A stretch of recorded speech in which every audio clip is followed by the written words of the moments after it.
نہیں سمجھتا، وہ حسین کو بڑا بندہ سمجھتا تھا، ناز تھا اس پر، استقامت و صبر کی انتہا تھی، اس لیے سارے ہیڈز 5 دنوں میں ڈال دیے۔ جو وَنَقْسَمْ لَنَبْلُوَنَّكُمْ بِشَيْءٍ مِّنَ الْخَوْفِ، خوف کے دستے، بھوک کے دستے، نقص اموال کے دستے، کیفیات ذات کے قتل کے دستے، ثمرات کے نقصان کے دستے، مگر بشارت کیا دی؟ وَبَشِّرِ الصَّابِرِينَ الَّذِينَ إِذَا أَصَابَتْهُمْ مُصِیبَةٌ، ساتھ خوشخبری سنا دی کہ اس اپروچ کے بعد جو ثابت قدم نکلا اس کے لیے انعام بہت بڑا، اتنا بڑا جتنا فرش زمین والے سوچ بھی نہیں سکتے۔ وَبَشَّرِ الصَّابِرِينَ الَّذِينَ إِذَا أَصَابَتْهُمْ مُصِیبَةٌ قَالُوا إِنَّا لِلَّهِ وَإِنَّا إِلَيْهِ رَاجِعُونَ۔ اگر ان تمام مصائب کے بعد تم ایک سادہ سا جملہ بول گئے، ایک سادہ سی بات کہہ گئے کہ یہ تمام بلا اللہ کی طرف سے آئی ہے، تمام نقصان اللہ کی طرف سے آئے ہیں اور میرے اللہ ہی کو پلٹ جائیں گے، تو فرمایا صلہ یہ ہے کہ اولئک علیہم صلوات من ربہم، ان لوگوں پہ میری طرف سے درود و سلام ورحمہ اور میری رحمت ہے ان پہ۔ اور اگر کوئی ذہین سمجھے جائیں گے، کوئی پڑھے لکھے سمجھے جائیں گے، کوئی انٹلیکچوئل سمجھے جائیں گے، اولئک هم المہتدون، تو یہی ہو۔ اور خواتین و حضرات، دوسری اپروچ اس سے بھی کہیں سادہ، غلطی ہوئی، خطا ہوئی، ظلم ہوا، اپنی جانوں پہ کمایا، ربنا ظلمنا انفسنا وان لم تغفر لنا وترحمنا لنکونن من الخاسرین۔ یونس بن متی غضب میں بھرا ہوا چلا، وَظَنُّونِ إِذْ ذَهَبَ مُغَاضِبًا فَظَنَّ عَلَى النَّقْدِرَ، تو خیال کیا کہ ہم پیغمبر ہونے کی وجہ سے اس کا حساب نہ لیں گے، اس پہ آزمائش نہ ڈالیں گے، پھر ہم نے اسے ظلمات میں گھیرا، فَنَادَى فِي الظُّلُمَاتِ، ہم نے اسے اندھیروں میں گھیرا، گپ مچھلی کے پیٹ میں گھیرا، امید کی کوئی کرن نہ چھوڑی، گنبد بے در میں گھورا، نہ کوئی دروازہ دریچہ، نہ کہیں روزن ہے۔ ایسے حال میں پھر اس کو اپنی غلطی کا احساس ہوا، ہمیں پکارا اس نے، اللہ الہ الا انت سبحانک انی کنت من الظالمین۔ تو پرفیکٹ ہے نا اللہ میاں، تجھ سے تمہیں نہ خطا ہو سکتی، میں امپرفیکٹ ہوں نا، مجھ سے ہو گئی ہے نا، I'm sorry، مجھے معاف کر دے۔ کتنا سادہ سا، لا الہ الا انت سبحانک، تو پاک ہے نا، تجھ سے تو نہیں خطا ہو سکتی، میں تو نہیں ہوں نا غلطی سے مبرہ، اے پروردگار ہو گئی ہے نا، میں معافی کا طلبگار ہوں، انی کنت من الظالمین، مجھ سے خطا ہو گئی، میں روشنی سے نکل گیا، مجھے تھوڑی سی۔ خدا نے کہا کیا خوبصورت انداز ہے، کیا بہترین بات کی میرے بندے نے، کیا سادگی سے بات کی، میرا اعتراف پاکیزگی کیا، اپنا اعتراف عجز کیا، خطا کی معافی سادے سے طریقے سے مانگی، انی کنتم I'm sorry، oh Lord God I'm sorry۔ کہا کہ نہ صرف انجینہ من الغم، نہ صرف یہ کہ میں اسے غم سے نجات دی، میں نے، ذرا غور کیجئے گا اس آیت کریمہ کا کیا مطلب بنا، نہ صرف یہ کہ میں نے اس کو غم سے نجات دی، کذالک ننجی المومنین، سند لکھ دی اللہ نے، سند لکھ لی کہ ہم ہر مومن کو اسی طرح نجات دیں گے اگر اسی نے اسی سادگی سے، اسی محبت سے، خدا کو خدا جانتے ہوئے، اپنے آپ کو بندہ جانتے ہوئے، اقرار وفا کرتے ہوئے، عہد غلطی کرتے ہوئے اگر ہم سے اسی انکسار سے دعا مانگے، ہم یقیناً اسے معاف کریں۔ اور خواتین و حضرات، تیسرا وہ کلمہ ہے جو متقدمین کا ہے، متاخرین کا ہے، صاحب ہمت لوگوں کا ہے، جنہوں نے خدا کے لیے قوت و ارادہ کو ترک کیا، جو بزرگ و برتر کو اختیار سونپ گئے، انہوں نے زندگی کے تمام مسائل کو اللہ پہ چھوڑ دیا، وَفَوِّضُ أَمْرِي إِلَى اللَّهِ، تمام امور اللہ کو سونپے. ان اللہ بصیر بالعباد، بلا شبہ وہ اپنے بندوں کو دیکھنے والا ہے. تیسری اپروچ بڑی سادہ ہے، لا حول ولا قوت الا باللہ. نہ میری کوئی قوت نہ میرا کوئی ارادہ، جو کچھ میرے اللہ کا ہے. اور میں جانتا ہوں کہ اللہ میرے ساتھ برا نہیں کر سکتا. میں جانتا ہوں کہ میرا دین میرا سب سے بڑا محافظ اور دوست ہے. میں جانتا ہوں کہ میرا اللہ میرا سب سے بڑا دوست ہے. کچھ بھی کر لو، میں اپنے اختیارات اپنے اس اللہ کو سونپتا ہوں جو ہمیشہ میری بہتری چاہتا ہے، جس نے کتاب میں لکھ دیا ہے وَكَتَبَ عَلَىٰ نَفْسِهِ رحمت، کہ میں ہر حال میں اپنے بندوں پر رحم کروں گا. خواتین حضرات، یہ تمام اسباق اگرچہ میں جستا سید حجویر کے ذکر کے ساتھ مینشن نہیں کر سکا، مگر وہ ایسا مرشد ہے کہ تمام تعلیم، تمام علم اگر ایک طرف چھوڑ دیا جائے اور صرف سید حجویر کے انالیٹیکل پروسیسز کو دیکھا جائے تو سب سے بڑا پرابلم اپنی کم تعلیمی بنتی ہے. اسی لیے بہت سارے کشف المحجوب پڑھ کر زیادہ حجاب علم میں کھو جاتے ہیں. یہ جو شیخ عربی نے کبھی کہا تھا کہ علم حجاب اکبر ہے، اس کا اصل مطلب یہ ہے کہ کم علمی، lack of understanding, personal wishful thinking of changing the meanings of the text, they become our major problem. کیونکہ شیخ کی کہی ہوئی باتیں خلاف نفس، اور کیونکہ اللہ کے ساتھ اللہ کو چاہنا خلاف نفس. اس لیے ہر حال میں جب ہم استادان مکرم کی باتیں سنتے ہیں تو ان کی تعویل میں گنجائشیں نکالتے ہیں. کم از کم سید حجویر کی انالیٹیکل پروسیس کے بعد ایسا کوئی امکان موجود نہیں. وما علینا الا البلاغ.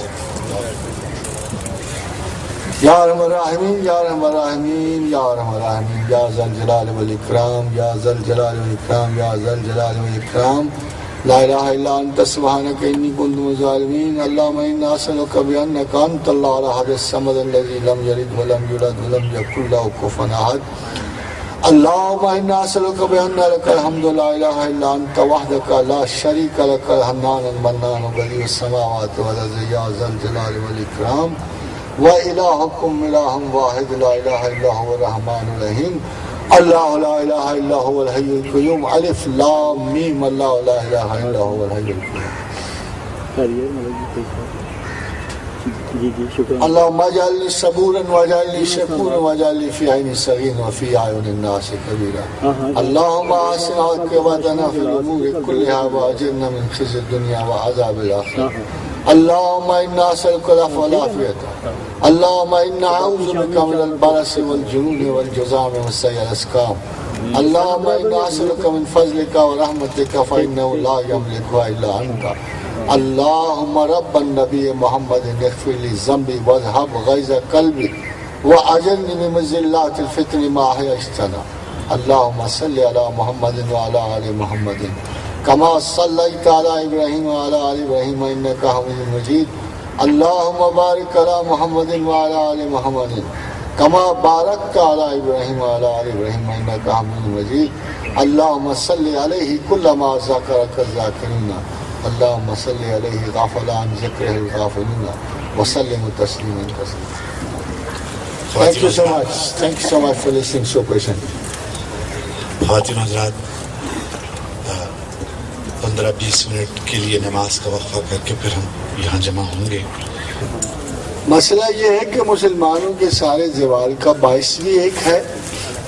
قرآن حکیم میں اللہ نے فرمایا تم پلٹ جاؤ گے میں پلٹ جاؤں گا، تم لوٹ آؤ گے میں لوٹ آؤں گا.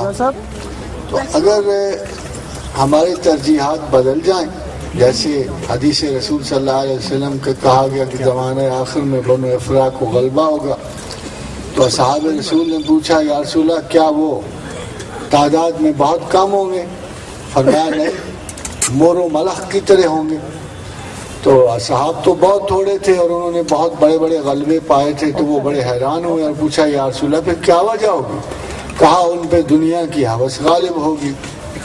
تو بڑی بات یہ ہے کہ اس مسلمان کے ایمان کا سب سے بڑا پرابلم یہ ہے کہ جس پرائیورٹی کے تحت مسلمان کو جینا ہوتا ہے، اسلام ایک طرز جہاد ہے، اسلام ایک لٹرل کنفیشن ہے جس سے آدمی مسلمان ہوتا ہے۔ جب ہم لٹرل کنفیشن سے پریکٹیکل معاملات کو جاتے ہیں، all religion is a movement from literal to the practical، اور جب ہم لفظی اعتبار سے عملی اعتبار کو بڑھتے ہیں تو دیکھا یہ گیا ہے کہ پاکستان مسلم one of the very most corrupt people on God's earth، اور بلکہ ہمیں فخر حاصل ہے کہ کبھی ہمیں پہلا نمبر نصیب ہوتا ہے، کبھی دوسرا نصیب ہوتا ہے۔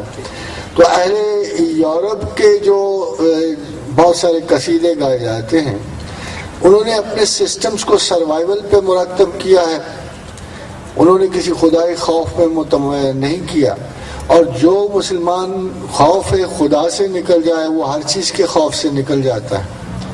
اس کے بعد ہمارے پاس کوئی سینٹر آف اکاؤنٹیبلٹی نہیں رہ جاتا، ہم ہر جگہ مسافر ہیں، بلکہ مسلمانوں کا پھیلاؤ، ان کا آنا جانا، ان کے مختلف جگہوں پہ جانا، اگر آپ غور سے دیکھو تو جیسے طارق نے کہا تھا کہ ہر ملک مل کے ماست کے مل کے خدا ماست، کہ ہر زمین اللہ کی زمین ہے، اس لیے ہماری مملکت ہے۔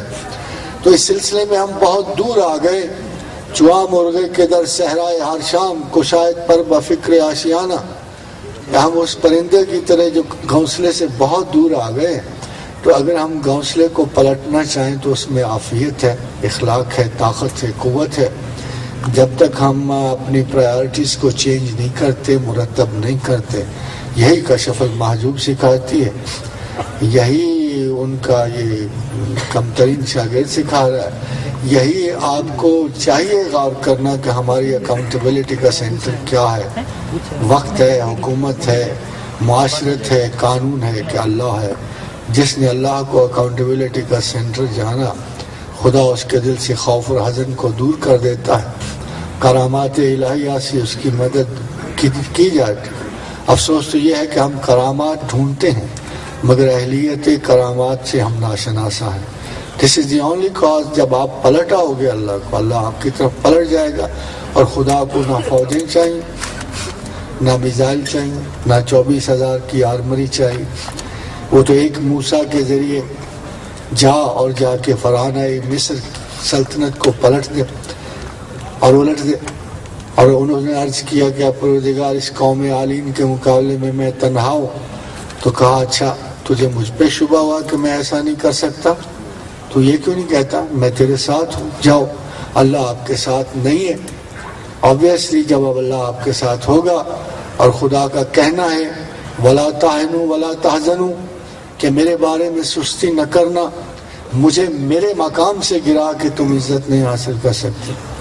وَلَا تَهِنُوا وَلَا تَحْزَنُوا، اور غم نہ کرو، غم و بلا تم پہ بہت آئیں گی، یہ ہمارا طریقہ ہے۔ لا تبدیل علی سنت اللہ، لا تبدیل علی کلمات اللہ، نہ اللہ کا کلام بدلتا ہے نہ طریقہ کار بدلتا ہے۔ جب آپ ان طریقوں سے نکل جاؤ گے تو ہمارا وعدہ ہے وَأَنْتُمُ الْأَعْلَوْنَ إِن كُنتُم مُؤْمِنِينَ، تم ہی غالب ہو اگر ایمان والے ہو۔ اگر ہم ایمان والے نہیں ہیں تو ہم غالب نہیں ہیں۔ دوسرا سوال کسی ساتھی نے دیا ہے، How can we judge our set of priorities؟ Priority کو جج نہیں کرنا پڑتا، 2-3 طریقے ہیں، یعنی being a small teacher today I think میں وہی طریقہ کار آپ کو بتا سکوں جس میں ایک تنہا ایک اکیلے آدمی نے جد و جہد کی، شناخت کی، قدر کی۔ یہ بھی کوئی دعویٰ میرا نہیں ہے، جیسے کہ میں نے آپ سے پہلے عرض کیا کہ کہاں تک میں نے اسے سوچا سمجھا جانا، جتنی اس کی توفیق ہوئی اتنا مجھے میسر ہوا۔ مگر میں سمجھتا ہوں کہ جب آپ مینٹلی ڈیسائیڈ کر لیتے ہو تو اس کا دوسرا قدم ہے اس پرائیورٹی کو مینٹین کرنا۔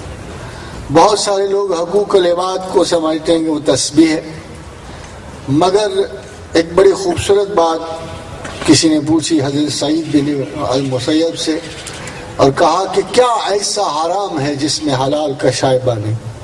اور کیا ایسا حلال ہے جس میں حرام کا کوئی شائبہ نہیں. تو فرمایا اللہ کا ذکر ایسا حلال ہے جس میں کوئی حرام کا شائبہ نہیں، اور غیر اللہ کا ذکر ایسا حرام ہے جس میں کوئی حلال کا شائبہ نہیں. تو اگر آپ اللہ کو چاہتے ہو اور اس کی پرائیورٹی مینٹین کرنا چاہتے ہو